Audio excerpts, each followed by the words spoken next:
नमस्कार, मेरा नाम है जितेंद्र चौहान और आप देख रहे हैं स्टेट मिरर हिंदी।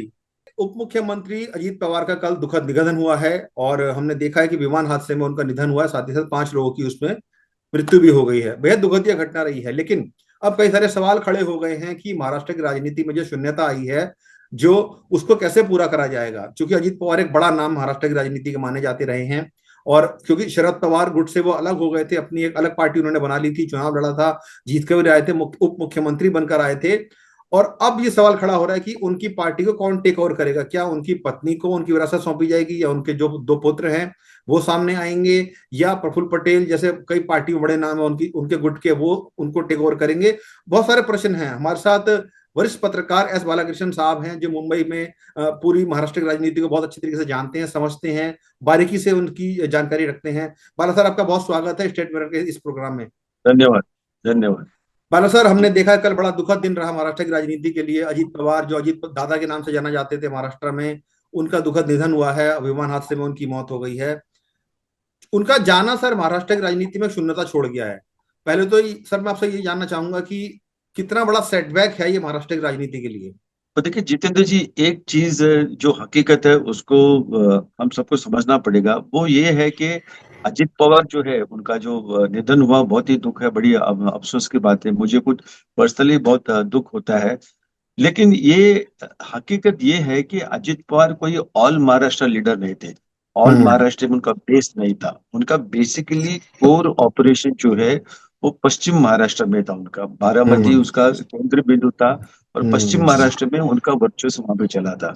उसके बाहर मराठवाड़ा में कुछ हद तक होता था, लेकिन विदर्भ, खानदेश, कोकण पट्टी एरिया जो है वहां पे हम्म। उनका खास पॉलिटिकल असर वगैरह कुछ नहीं था। तो ये बात है। और दूसरी बात ये जो है कि जो जितने बहुत सारे जो कोऑपरेटिव सेक्टर में शक्कर कारखाना है, साकर कारखाना हम्म। हमारे में बोलते हैं, उसके ऊपर उनका बहुत पकड़ था। दूसरी भी जो कोऑपरेटिव इंस्टीट्यूशन, बैंक जो है, Maharashtra state cooperative bank, apex bank वगैरह है, उसके ऊपर उनका बहुत पकड़ था।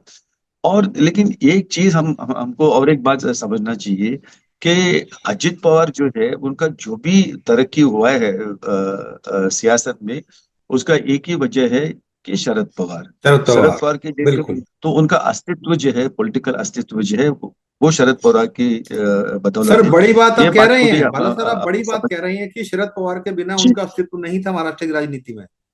बिल्कुल बिल्कुल बिल्कुल नहीं है, क्योंकि पवार साहब जो है वो उनका हम्म। स्टैचर बिल्कुल अलग था। तो उन्होंने, उनको लगा कि वो कि अजित पवार को अपना जो वारिस बनाएंगे, पॉलिटिकल वारिस बनाएंगे, आगे महाराष्ट्र को नेतृत्व करने के लिए उनको करेंगे। लेकिन अचानक क्या हो गया पता नहीं है कि शरद पवार साहब ने ये डिसाइड किया कि उनका बेटी जो है सुप्रिया हम्म। सुले, बहुत ही होनहार है, बहुत ही एक्सेलेंट, पार्लियामेंट में कितने बार उनको बेस्ट बिल्कुल बिल्कुल पार्लियामेंटेरियन सर। अवार्ड पे उनको मिला है। बहुत ही कैपेबल है, बहुत ही संवेदनशील एक नेता है सुप्रिया पवार।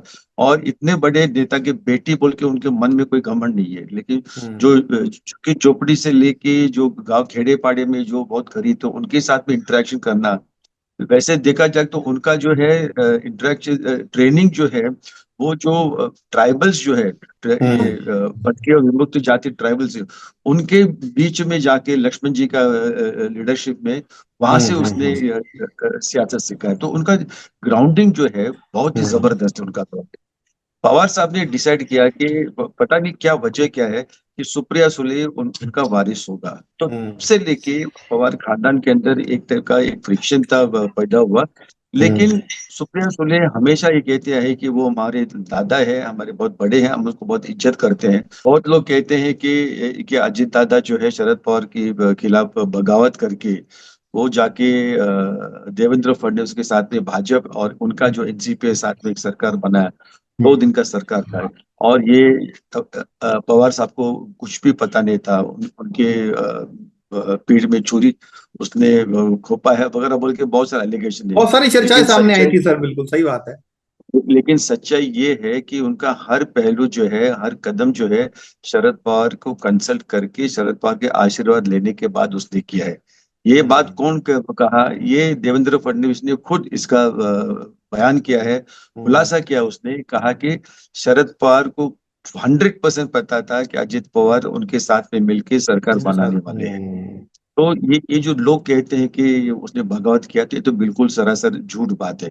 और उसके हम्म। बाद भी जो उसके बाद भी जो हुआ, जो एक स्प्लिट हुआ राष्ट्रीय पार्टी पार्टी में। कांग्रेस पार्टी में, हम्म। एनसीपी में, जो पार्टी में जो हुआ, वो कहते हैं कि उसमें भी शरद पवार को मालूम था पहला कि हम्म। अजित दादा पार्टी तोड़ने वाले हैं और वो आगे बढ़ने वाले हैं। और जितने भी ये जो क्या सब ड्रामा थे, ये पार्टी में हम्म। फूट हो गया, अजय दादा मेरे बात नहीं मानते वगैरह बोल के, क्योंकि हम्म। आप अभी देखिए, अभी जो म्युनिसिपल कॉर्पोरेशन का चुनाव हुआ, हम्म। पिंपरी चिंचवड में हुआ था, पूना में हुआ था, दोनों पार्टी एक एक कॉमन मैनिफेस्टो वो लोग निकाले थे। साथ लड़े थे सर। साथ में वो लोग में मिलकर सत्ता बहुत बहुत, हासिल हालांकि बहुत करने को फायदा था। हुआ नहीं सर उस चीज का, दोनों को साथ आने का। जब मुझे लगता है कि जो रिजल्ट वहां पर आए, उसमें कोई बहुत जी ज्यादा फायदा उनको उस चीज का हुआ नहीं था। तो कहीं ना कहीं वो एक लकीर खींच गई थी कि दोनों अब अलग हो चुके थे, दोनों की राहें अलग हैं, और जो विचारधारा जी थी वो कहीं ना कहीं मिल चुकी है बीजेपी के साथ जाके जी उनकी। तो वो फैक्टर जी कहीं ना जी कहीं जी काम आया नहीं सर, देखा जाए जी तो। जी। तो मेरा कहने का तात्पर्य ये है कि भले वो पार्टी अलग बनाए, वो डिप्यूटी सीएम बने, वो सब ठीक है, लेकिन उनका जो पॉलिटिकल जो एक कनेक्शन जो था शरद पवार के साथ, वो आखिर तक वो जारी था। उसके मतलब बारे में सर, जी बोलिए।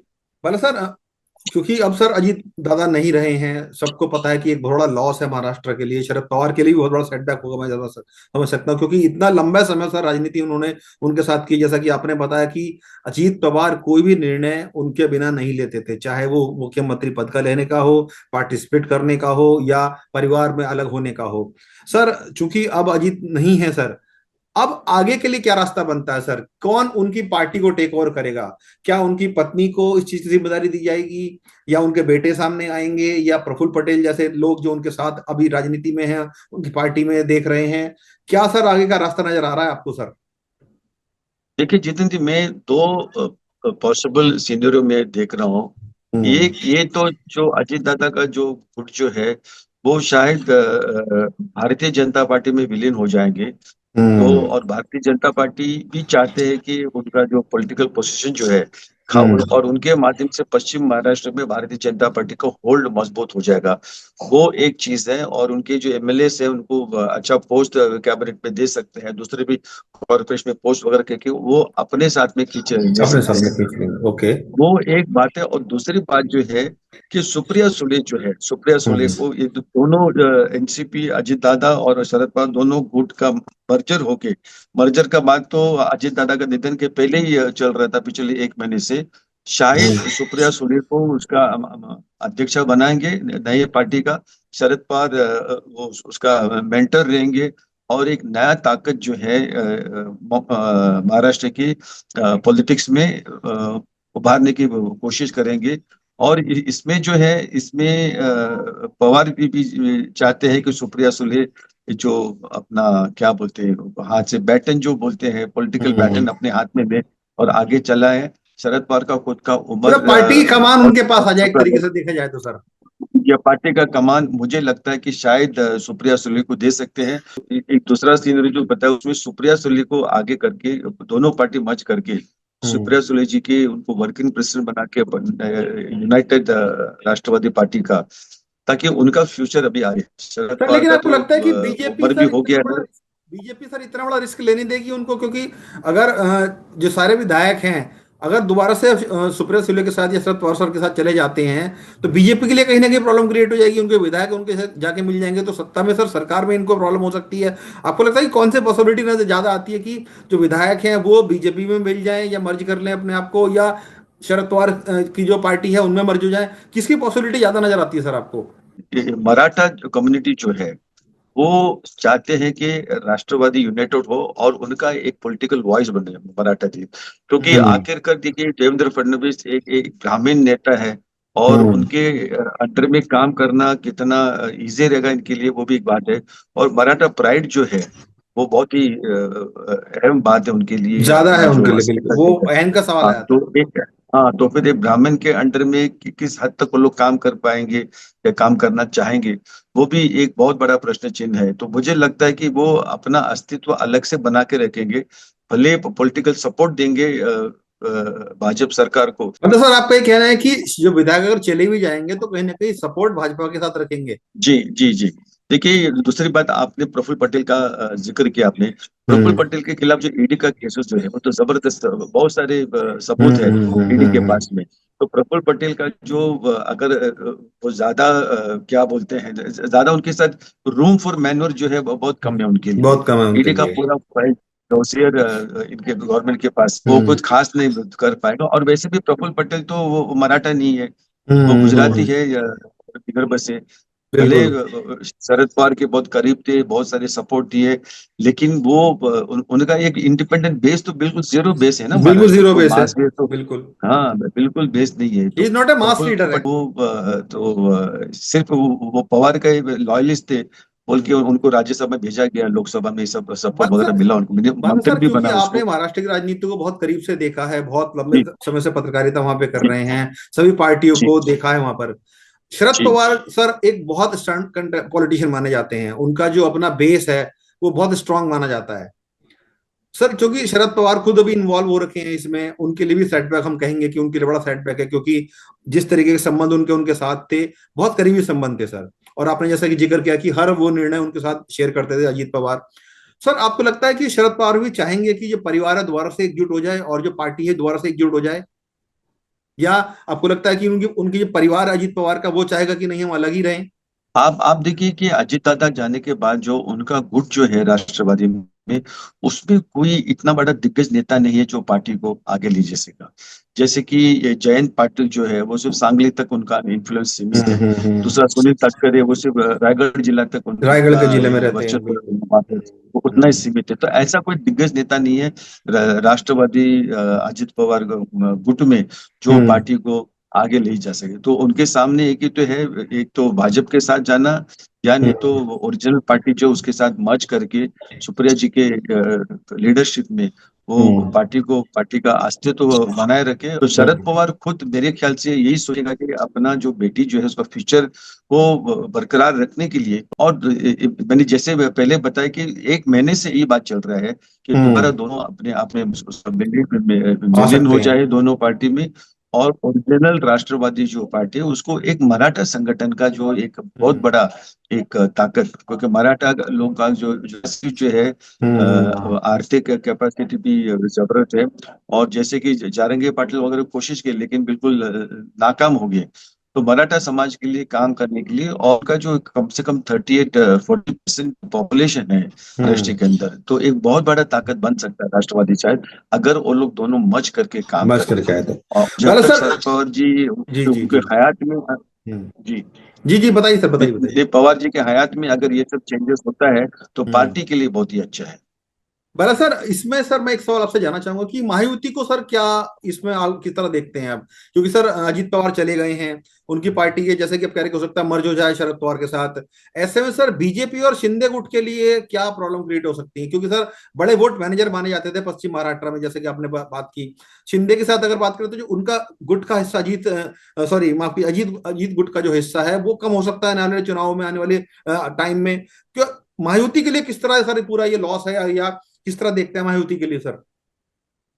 देखिए, आप जितेंद्र जी, आप जो भी देखेंगे ना, भारतीय जनता पार्टी देवेंद्र फडणवीस जी के नेतृत्व के अंदर में एक हम्म पिवोटल पोजीशन, एक सेंट्रल पोजीशन महाराष्ट्र के पॉलिटिक्स में वो बना रखा है अभी।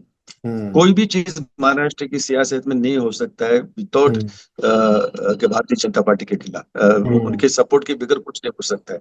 तो भारतीय जनता पार्टी का ये स्ट्रैटेजी रहेगा, पॉलिटिकल वैक्यूम जो क्रिएट हो रहा है अजित हम्म। पवार के जाने जाने के से। बाद, वो पॉलिटिकल वैक्यूम को उसको कैप्चर करे। लेकिन वो लोग डायरेक्ट हाथ डालेंगे पश्चिम महाराष्ट्र में तो शायद उसका रिएक्शन बहुत नेगेटिव हो सकता है, क्योंकि जैसे कि मैंने कहा कि देवेंद्र फडणवीस ब्राह्मण है, वो लोग सोचेंगे कि ब्राह्मण लोग कैप्चर करना चाहते हैं। लेकिन बिल्कुल। राष्ट्रवादी अजित पवार गढ़ के थ्रू से अगर समझो लोग मैनेज करते हैं तो शायद भारतीय जनता पार्टी का वर्चस्व पश्चिम महाराष्ट्र में बढ़ सकता है, उनको मास बेस मिल सकता है। मतलब सर आपको लगता नहीं कैडर में बिखराव भी हो सकता है सर शरद पवार गुट के और क्या कहते हैं अजीत पवार गुट के बीच में? देखिए कैडर वैसे दोनों पार्टी जो दोनों गुट जो है वो तो कैडर बेस नहीं है। जैसे Bharatiya Janata party Shiv Sena cadre base है, नहीं, जो जैसे भी सर कैडर बेस इनका, नहीं, जो भी जितने भी इलाकों में सर इनका कैडर छोटा मोटा जो बना हुआ मास है। ऑर्गेनाइजेशन है। हाँ, दोनों हाँ। मास ऑर्गेनाइजेशन है। ये मराठा लीडर्स है उसमें, मराठा हम्म। अपर कास्ट मराठा भी है, दूसरे कुणबी हम्म। मराठा भी है, मिडिल बिल्कुल। क्लास ओबीसी, फार्मर्स है, बिजनेसमैन, इंडस्ट्रियलिस्ट है, सब कुछ है। क्योंकि आप देखिए 1960 में जब ये महाराष्ट्र का स्थापन हुआ, तब जी। से लेके कितने सारे सीएम आए, सब सीएम मराठा समाज के हैं। वो हम्म। महाराष्ट्र पॉलिटिक्स जो डोमिनेशन जो है वो बिल्कुल। मराठा समाज ही उसने लेकिन किया है। बीजेपी ने उसको एक तोड़ने का दूसरी काम बात है किया कि सर। हाँ जी, बीजेपी ने कहीं ना कहीं उस मिथ को तोड़ने का काम किया जो फडणवीस को लेकर आए, ब्राह्मण नेता को सामने लेकर आए। तो कहीं ना कहीं ये भी एक पैराडाइम शिफ्ट करने का प्रयास था उनकी तरफ से। बिल्कुल बिल्कुल बिल्कुल उनका मन में तो रहेगा, लेकिन उनको हम्म। स्कोप क्या है? क्योंकि इतने सारे भ्रष्टाचार जो है, सच्चाई ये है कि नरेंद्र मोदी खुद उनके ऊपर 90,000 करोड़ का सिंचन घोटाला का जो आरोप बिल्कुल लगा है। आरोप लगाया था। देवेंद्र फडणवीस जब भी ऑपोजिशन में थे तभी उन्होंने आरोप लगाया। ये हम्म। दूसरी बात है कि वो भारतीय जनता पार्टी में जाने के बाद सब लोग उसको भूल गए। जैसे वॉशिंग मशीन, बिल्कुल वॉशिंग बिल्कुल मशीन नहीं है, बिल्कुल। ये तो धोबी घाट है। हाँ, बिल्कुल। कि कितने सारे लोगों को अंदर लाके, करप्ट लोगों को लाके वो लोग ने पूरा उसका सफाई किया। सही बात है, सही बात लेकिन है सर। ये और दूसरी बात, जो महाराष्ट्र जो महाबैंक जो है, उसके अंदर भी घोटाला हुआ। अभी हाल ही में आप हम्म। देखिए पुणे में जो उनका बेटा पार्थ पवार जो है, एक बहुत हम्म। बड़ा लैंड कैंप से वो उनके ऊपर के ठप्पा लगा था। ऐसे हम्म। ऐसे बहुत ही सस्ते में लैंड, गवर्नमेंट लैंड को ये लोग ने हड़प लिया बिल्कुल। बोल के। तो ये, हाँ, तो ये सब चीज जो है उसको हम नजरअंदाज नहीं करते हैं। और ये सब भारतीय जनता पार्टी के पास उसका पूरा फाइल है। कभी भी हम्म। वो खोल सकता है, ये भी इनका बिल्कुल नेता जो है बिल्कुल। उनको वो टिकाने सर लगा मेरा सकते आखिरी हैं। सवाल है वाला सर आपसे चलते चलते, जी अजीत पवार की फैमिली को अब सर किस तरह देखते हैं? अब उनकी पत्नी क्योंकि राज्यसभा सांसद हैं, दो उनके बेटे हैं, क्या वो भी, उनके बेटे डायरेक्ट एंट्री करेंगे राजनीति में, अपने पिताजी की जमीन को संभालेंगे, या फिर मर्ज हो जाएंगे अपने जो शरद पवार की पार्टी उनके साथ? किस तरह फैमिली का जो एक, अब किस तरह दोनों फैमिली को किस तरह देखते हैं सर आप? देखिए जितन जी, सुनेत्रा पवार भले वो सियासत में कदम रखे, लेकिन वो अपने हस्बैंड अजीत दादा के कहने के ऊपर किए। उनको खुद हम्म। पर्सनली कोई इसमें कुछ रुचि नहीं इंटरेस्ट है नहीं था। पॉलिटिक्स में। और हम्म। पार्थ पवार और जय पवार जो है वो लोग अभी तक कोई ऐसा इंटरेस्ट नहीं बताया कि हम कुछ बनना है। तो इस माहौल में अगर एक ही एक पॉलिटिकल एंटिटी है उनके परिवार में, वो सुप्रिया सुले जी जो है। हम्म। और उनका पूरा सपोर्ट मिलेगा, अजीत दादा का जो फैमिली जो है वो पूरे के पूरे सपोर्ट देंगे सुप्रिया जी को। मतलब आगे जो भी है। कुल मिला के ये कह सकते हैं कि दोबारा से परिवार एकजुट हो जाएंगे और जो पार्टी है वो भी एकजुट हो जाएगी, लेकिन जो पावर जी सेंटर है वो सुप्रिया सुले के पास चला जाएगा। और जो महाराष्ट्र की राजनीति है कहीं ना कहीं उसमें पकड़ अपनी दोबारा से मजबूत करना चाहेंगे शरद पवार पार्टी जो है, लेकिन परिवार की जी भूमिका जी अहम रहेगी। लेकिन बाला सर जी जी। सवाल इसमें भविष्य में ये भी देखना हमको होगा कि बीजेपी इन सब चीजों को किस तरह टैकल करती है, क्योंकि सरकार चलानी है उनको। आपने बहुत जानकारी दी है सर, धन्यवाद आपका हमसे जुड़ने के जी लिए। चाहे वो जी विधायकों को जी लेकर हो, या पार्टी को लेकर हो, या जी महायुति जी को लेकर हो। सर बहुत शुक्रिया आपका जी। हमसे बात करने के लिए। बहुत बहुत धन्यवाद, थैंक यू, नमस्कार। Thank you very much sir, धन्यवाद।